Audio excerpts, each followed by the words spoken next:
Hey, everybody. I'm Kahari. And I'm Janisha. And we are The Village Talk, a podcast for awesome families where we discuss all things awareness, acceptance, and mental health. So, on tonight's episode, we will be covering life after the diagnosis. I know it was very hard for me, and I'm pretty sure it's hard for every mother out there. Yeah. So, we're going to just kick it off with that. Yes. So, life after the diagnosis. Explain to us, like, what that looked like for you. What did that look like? How did that feel? Kahari always want me to go first, y'all. Let us know. Kick it off, boss lady. After my son was diagnosed with autism, I could say, honestly, immediately after that, I was devastated. Devastated is the perfect word to put. I was devastated, and I just didn't know. Like, I didn't know anything. I didn't know. Yeah. Like, I didn't know where to go. I didn't know. Nobody else in my family had been diagnosed with autism. Yeah. So, I didn't know what to do. I know that I immediately started researching, and I started, looking up things that I can do and ways to work with him. My son had been receiving therapy before this, so when they got up to the diagnosis, when they got up to that point, it was like, okay, we're going to just hit the ground running. Now that we know exactly what it is, we're about to hit the ground running, and we're going to focus on his autism now. Because he received speech therapy, he received occupational therapy, he received developmental therapy. He received all these different type of therapies just before the age of 3, just so we can get him on track, just so we can get him to live life like a regular 3-year-old. And then after we got the autism diagnosis, it's like, okay, now we got to focus strictly on this autism. We're going to hit it. We're going to hit the ground running. And the first thing I did was look up ABA clinics. I'm a firm believer in ABA. ABA has changed my whole life, my whole way of thinking. It has helped me a lot. So the first thing I wanted to do was get my son in ABA and get him some ABA therapy. Yeah, I think that, I did the same thing. So similar to you, like my feelings after the diagnosis. And it's crazy because it's like you already know. Like, I already knew. When my daughter started missing milestones and I started noticing small things about her, I already knew what was going on. But it's like, once you get that diagnosis, it's like, okay, this is for real. And I think devastated is probably, that's it. Yeah. That's the word. You know what I'm saying? And my experience was a little different, and it was very, very hard and very unique because, we got the autism diagnosis, and I'm like, okay, I got it settled in my brain. This is what we're doing. Same with you. I started doing my research. We started, she was in first steps before the diagnosis, but we went harder. You know what I'm saying? We started doing activities at home. And then 6 months later, we get this epilepsy or seizure disorder diagnosis. And that was probably the scariest thing that I have ever seen in my life. I can only imagine. How did it feel seeing your baby? How old was she at the time? She was 2. A 2-year-old, your innocent old 2-year-old little baby girl having a seizure. Oh my God, I was devastated. Precisely. I was so scared. I was hurt. My baby, she would have we actually went through a stage last August where in one day she had 10, 11, 12 seizures at a time. Yeah. Nice. So every hour on the hour, she was having a seizure. And did y'all know why at the time? No, at the time we didn't. At the time we didn't know why. And we were actually on vacation. We were in Florida when all of this was happening. And what happened was we took her to the children's clinic in Florida. And, they go through a process. When you see autism paired with epilepsy, it's almost every single time a genetic thing going on, right? So they knew that. I didn't know that at the time, but they ran all of these tests. When we got back, we did the genetics test, and it came back as Rett syndrome. But, I got that autism diagnosis. Okay, that settled in. A few months later, seizure disorder. A few months later, Rett syndrome. So it was like I was feeling the devastation and the distraught back after back after back. Yeah. Right. And I can honestly say it was the hardest thing I ever had to deal with ever. you know, as especially as a parent. Like, Yes. I can handle a lot. I done been through some stuff. Yes. But when it's your baby, Yes. if my kid is not right, I'm not right. Exactly. You know what I'm saying? So I think you hit the nail on the head with Yes. that one. Yes, and she's always talking about how strong I am. She is a very strong woman. This is why I am so glad that you are my co-host on this podcast, because people need the real, you know, the real. And I don't know, you know, if I would have been able to handle being in your shoes. Honey, being in your shoes and dealing with autism and dealing with children who have other side effects and other things going on, it is very difficult to do. Yeah. It's very difficult to do. We still have to put on our big girl pants. You still have to be a girlfriend, a husband, a wife, a mother to your other children. Yeah. So it's just, you are very strong, and I commend you, Thank you you. know, for protecting your daughter up until now. Yes, thank you so much. Yes. So we're going to talk about early intervention. Yeah. I think we hit on it a little bit.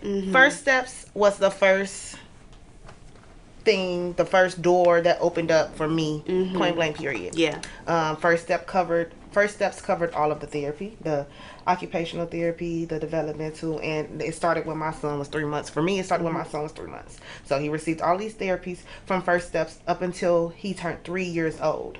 And when he turned 3 years old, that's when we transitioned to Bethune. Like you said, I knew my son had autism. Your baby went to preschool at Bethune. Yes, ma'am. Okay. Yep. I knew my son had autism. You Yeah. know, we knew up until this point. But once we received the official diagnosis, that's when we started moving differently. And yeah, my son, he went to Bethune up until he was 5 years old. Okay. Up until he was 5 years old. And I wanted him to stay for kindergarten. They were like, no. He can't stay. He got to go, girl. He got to go. But Bethune, many parents don't know this, but Bethune is a preschool here in Gary, Indiana. And it was originally developed for children with disabilities. Bethune specializes in children with disabilities. Bethune has a really good special education program. I don't know if the same staff works there, but the speech therapist at Bethune got my son to, you know, say his first words.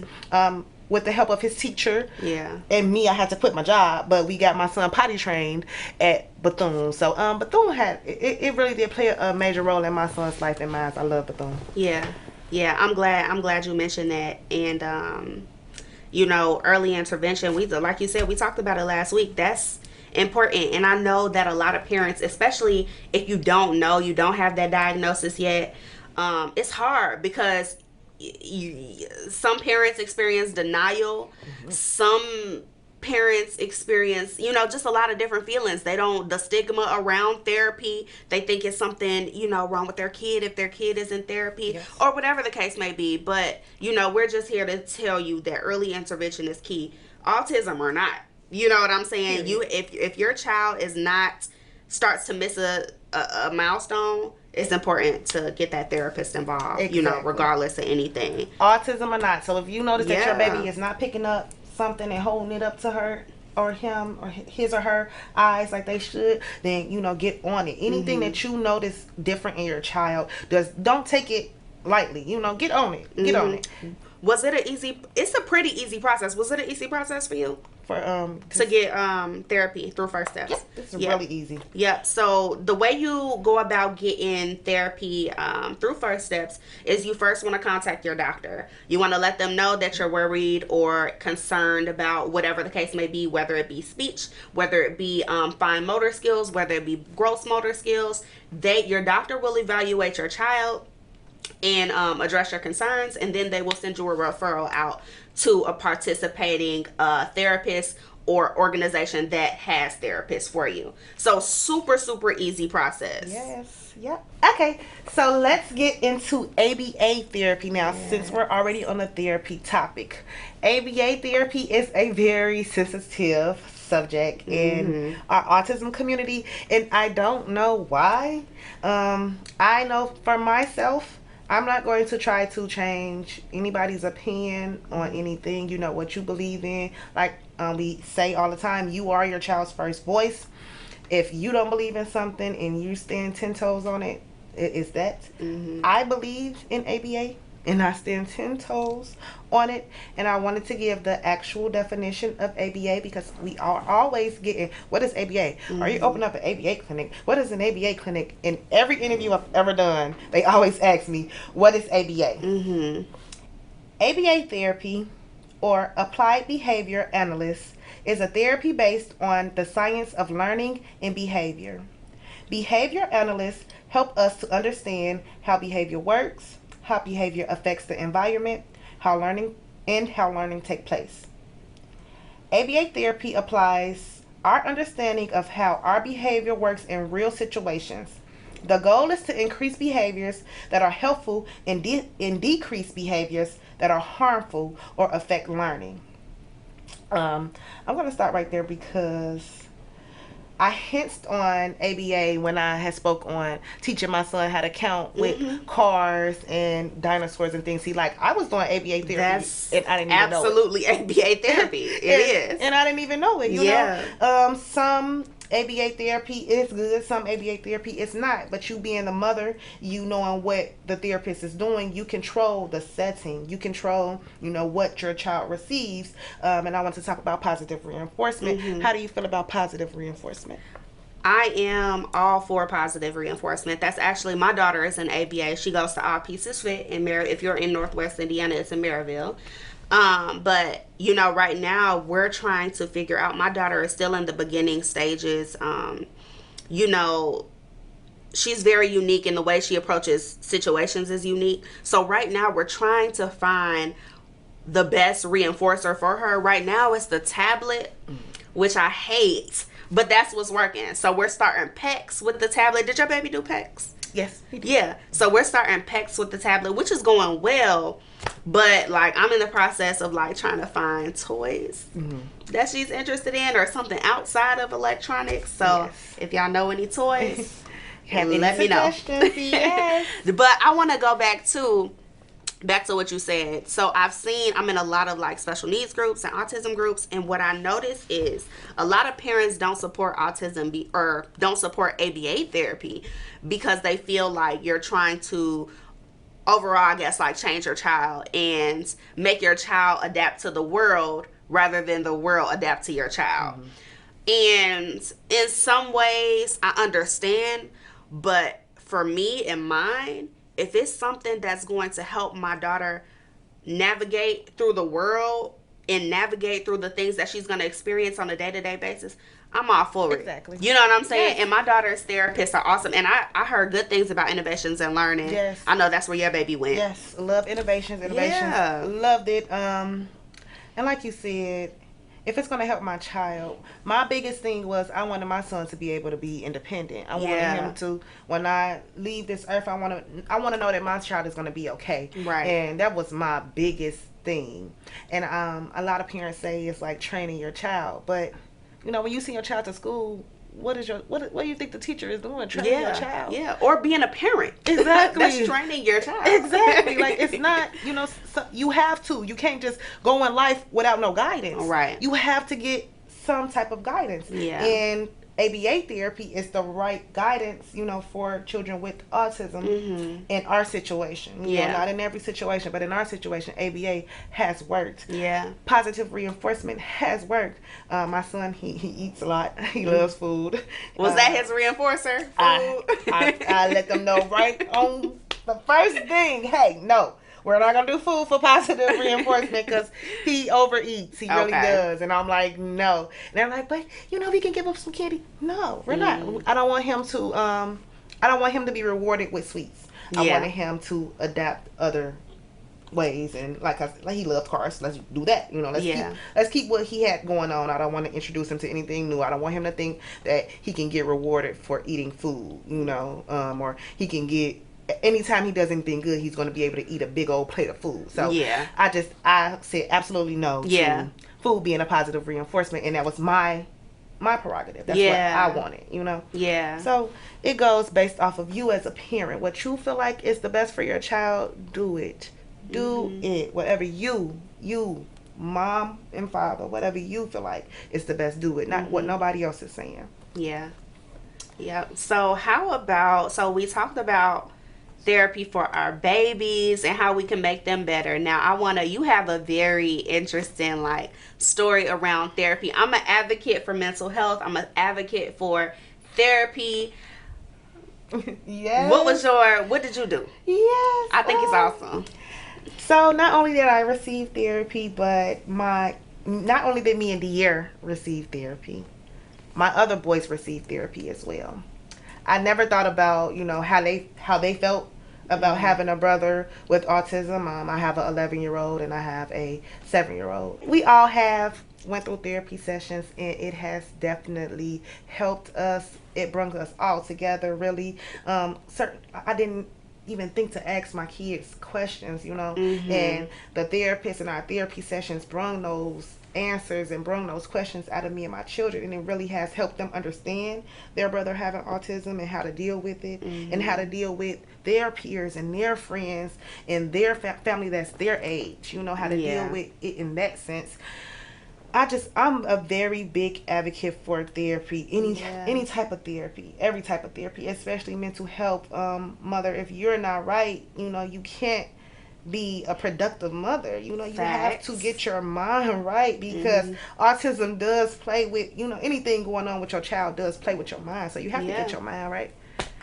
There I go. Yeah. Just running my No. mouth again. No, that's real. No, that's real though, because you know, I don't have any other kids, but I received therapy myself, and it was probably the best. Like when we talk about the beginning of that diagnosis and feeling the way that I was feeling, being so hurt and just everywhere, like that took a toll on my relationship. That took a toll on my relationship with my family, my friends. You know what I'm saying? I felt so isolated and so alone. Mm.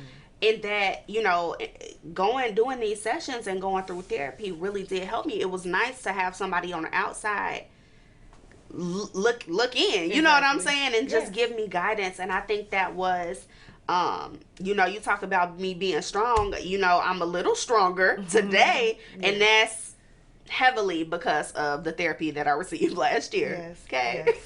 Yes. Yes. Another thing I want to touch on. Mhm. I was definitely embarrassed about my child having autism. Mhm. We don't talk about being embarrassed. I was embarrassed when my son first started talking. He called me daddy. Mhm. So we're in the store, and he's running up to me, daddy, daddy. And I'm like, yes, baby, just answering him and going on about my Mhm. business like life is just regular. And people looking at me like, you're not a dad. Mhm. But my son has never said anything, so I'm going to take whatever he calls Right. me, and I'm going to go with it. Yeah. So if you're embarrassed, don't be. Yeah. That's your baby. Yeah. That's your baby. That's your life. Don't let nobody come, and mess up what you got going on in here, and make you feel little, and make you feel less of a mother or less of a Mhm. parent because your child has autism. No, Yeah. it was nothing that we could do. So don't drown in that. Don't be Mhm. embarrassed don't be embarrassed by your child. Live in it. Live in it. Mhm. You are a mother that has a child that is special, honey. Mhm. Live in it. Yeah, and that's, you know what I'm saying, especially it, in the beginning stages. That's why we're here. You know what I'm saying? Because Hmm. we felt the same thing Yep. until I found out that, okay, this is a little bit more common than I thought. You know Yep. what I'm saying? I'm not feeling this by myself. So I'm really glad that this is what we get. We get to be those people Yes. for somebody. Yes, Yeah. yes. All right, y'all. We're not going to keep y'all here all night, even though we can. The last thing we're going to touch on is the Medicaid waiver. The Medicaid waiver is issued by the Bureau of Developmental Disability. It's called BIDS, BDDS. The Bureau of Developmental Disability Services envisions a community where all people have equal access and opportunities to realize their good life. We are committed to partnering with individuals, families, professionals to ensure person centered services that empower people with disabilities and their families by connecting them to their resources and supports to their life so they can live their best life. Our core value that all people have the right to live, love, work, learn, pray, I'm sorry, pray too, but play and pursue their dreams. Yeah. The Medicaid waiver is very, very important because it helps give mothers a break. It helps gives families a break. You receive all type of therapy with no stipulations. Right now, you know, if you're going through, I really don't know how it is with regular insurance and the therapies, but I know that with the Medicaid waiver, it's no stipulations to any therapy. Yeah. So with the private insurance, or like if you have private insurance for your employer, you usually have to pay a copay for your for any therapy that you have. It's just dependent on your plan. But with the Medicaid waiver, it's no limits to what you can do. No limits, and you don't pay any copays. And the best thing about the Medicaid waiver is your family or whoever you choose to be your paraprofessional or the person that works with your child gets paid to take your child out in the community. Gets paid to give you a break, whether it's a 2-hour break, a 3-hour break, a 4-hour break. My mom works with my son, and I get a break. She takes him to the store. She takes him shopping on a shopping trip, so we say. Takes him to the park, you know, just does a lot of different things with him, and it's not a burden on me or my mother. She actually gets paid to do these things. She does, so I can just get a peace of mind, even for an hour. Yeah, I think that's probably the best part about the Medicaid waiver. Like, I'm on the wait list, and the wait list is like a year and a half, 2 years, but that's okay, because as long as we own it and it's moving. But you know, the respite care is one really, really great feature of the Medicaid waiver. In addition to that, though, your child gets $20,000. It's around $20,000 of extra funds. So say that you wanted to put your child in music therapy or hippotherapy or aquatic therapy. Like, you have the freedom to do that without having to pay out of pocket, which is normally very, very expensive. And then say that your child needs like what am I trying to say? Like a pole, like in your tub, or stuff to make your child accommodations. There we go. Accommodations to make life easier for your child. You know, they have contractors who go in and do that, and that's out of your pocket. So it's a really, really good, if your child has any type of disability and of course autism, get on that Medicaid waiver. We are going to link the application in the description, along with all of our links and information that we found and we talked about in this podcast. And another thing, the last thing is, this waiver follows your child. So that same $20,000, they get that same $20,000 every year. And when they grow up, if they needed to live in a group home, or they needed to live by themselves and needed staff to come in and work with them, they will already have the funds. You know, they don't have to, you don't have to look or be worried about it. This follows them for the rest of their lives. And actually sets them up. It's a really good, it sets them up to be successful. And that's what we want our children to be, successful. And it's also, last thing, it's also not dependent on income. So your income has no effect. It plays no part. It's strictly on your child, which is really, really good for the moms who are working and have to worry about things like that. So I had fun. I did too. Well, thank you for coming. My name is Janisha. And I'm Kahari. And this is Village Talk, a podcast for awesome families where we discuss all things acceptance, awareness, and mental health. Thank you.